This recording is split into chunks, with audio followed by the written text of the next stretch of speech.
Confessions. Morning Confessions. 107.1 News FM Olongapo.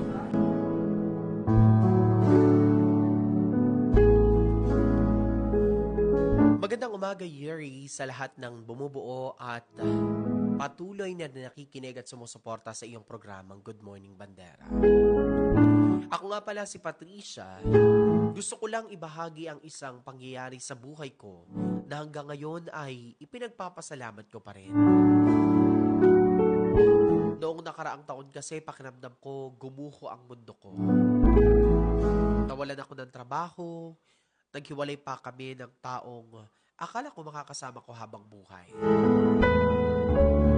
Sa totoo lang, Yuri, halos araw-araw akong umiiyak at tinatanong ko ang sarili ko kung bakit sunod-sunod ang pagsubok na dumaan sa akin.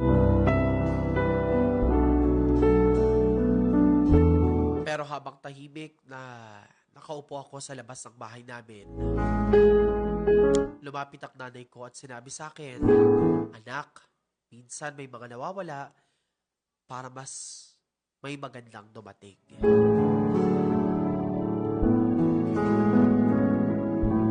Sa totoo lang, Yuri, hindi ko agad inintindi ang sinabi ng nanay ko. Pero makalipas ang ilang buwan, unti-unting nagbago ang lahat. Siguro blessing in disguise dahil nakahanap ako ng bagong trabaho na mas maayos kaysa sa dati kong trabaho. Mas naging malapit ako sa pamilya ko at higit sa lahat, natutunan kong pahalagahan ang sarili ko. Doon ko na naisip na minsan pala ang mga akala nating malas o pagkatalo sa ating mga buhay ay paraan lang para ihanda tayo sa mas magandang plano ng ating buhay. Kaya ngayon, Yuri, sa kabila ng lahat ng pinagdaanan ko, natuto na ako doon. Nagpapasalamat pa rin ako dahil kung hindi nangyari ang lahat ng yun, baka hindi ko natutunang maging matatag sa buhay. Baka hindi ko natutunan kung paano lumaban ng patas at ng tama.